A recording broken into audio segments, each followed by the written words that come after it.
ready to bloom. And I think I see another one. Okay, I thought I'd show you some of our roses today. I've taken lots of pictures of these roses, and of the roses over the years. So I will put some images in so that you can see what I'm talking about.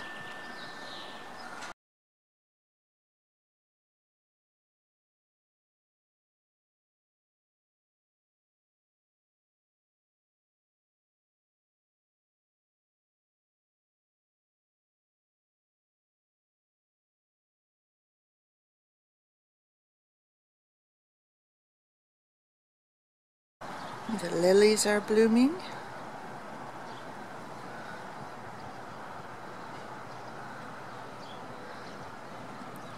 And the gardenias are starting to bloom. And more lilies down there on the end. This plant is called a tree of heaven. And usually I keep it cut back all the way. But we had rains and it grew a little bit. And when I say keep it cut back, I mean I cut off everything because the landlady hates it. It is an invasive species. It is not a weed, it is an actual tree. And we have another one down the way. This is our other tree of heaven.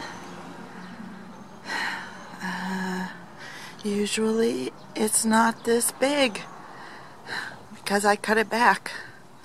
But this is sort of what happened when it rained. All these weeds everywhere. And I don't have a weed whacker or anything. So if anybody has some ideas about what I can do to cut all these back. I mean, I'm just standing in the thick of it.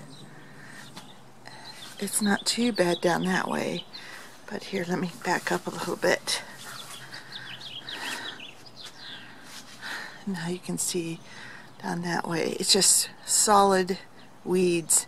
This was all dried up after having so much drought. I mean, this was just dusty barren back in January.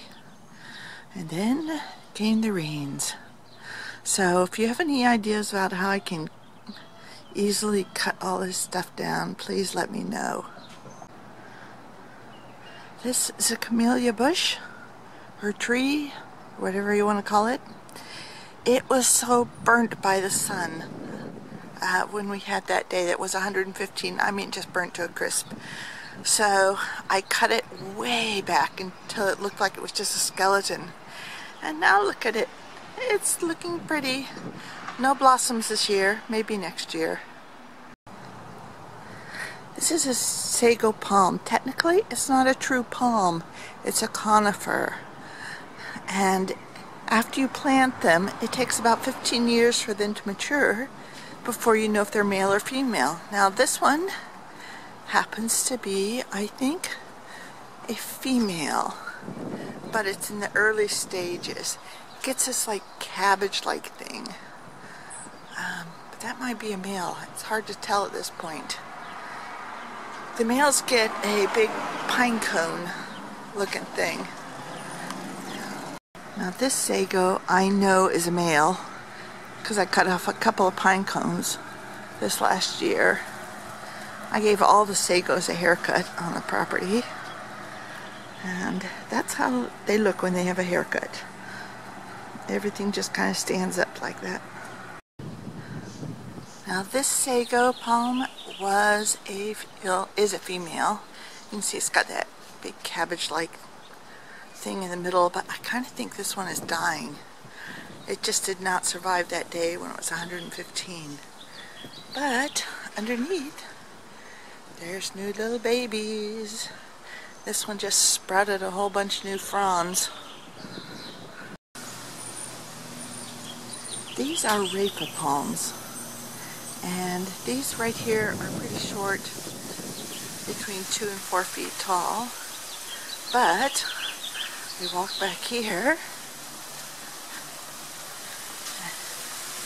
and we get to the big tall ones. And those are probably about 15 feet tall.